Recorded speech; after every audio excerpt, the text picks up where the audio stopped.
নমস্কার বন্ধুরা, তোমরা সবাইকে আমার নতুন চ্যানেল খাই দাই পেট পুরোতে স্বাগত। তো আজ আমি রান্না করব পটেটো এগ কারি। তো চলো রান্নাটা শুরু করে দেওয়া যাক। প্রথমে তো দেখতেই পেলে আমি ডিমগুলোকে সেদ্ধ করে নিয়েছি, আর যা উপকরণ লাগবে আমি সেগুলোকে কেটে কুচিয়ে নিয়েছি। তো প্রথমে কড়াইতে আমি তেল দিয়ে ডিমগুলোকে ভালো করে ভেজে নেব। ভেজে নেওয়ার পর ওই তেলের মধ্যেই আমি শুকনো লঙ্কা, জিরে আর তেজপাতা ফোড়ন দিয়ে ওই তেলের মধ্যেই আমি দিয়ে দেবো পেঁয়াজ আর কাঁচা লঙ্কা দিয়ে পেঁয়াজটাকে ভাজা একটু লাল হওয়া পর্যন্ত ভেজে নেব। ভেজে নেওয়ার পর ওর মধ্যে আমি আলুগুলোকে দিয়ে নেবো। আলুগুলো লাল হওয়া পর্যন্ত আমি ভেজে নেব।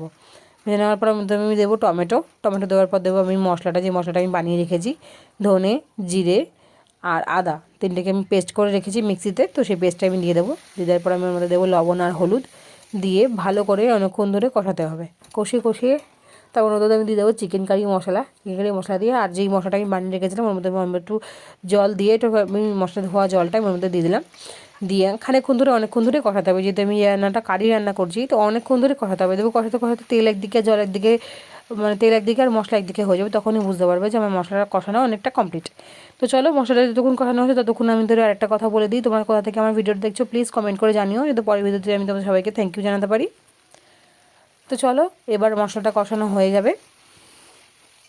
তার মধ্যে আমি এর মধ্যে ডিমগুলো দিয়ে দেবো। কষাতে ডিমগুলো দিয়ে ভালো করে কষিয়ে নেব। কষিয়ে নেওয়ার পর এর মধ্যে জল দিয়ে খানিকক্ষণ ফুটবে।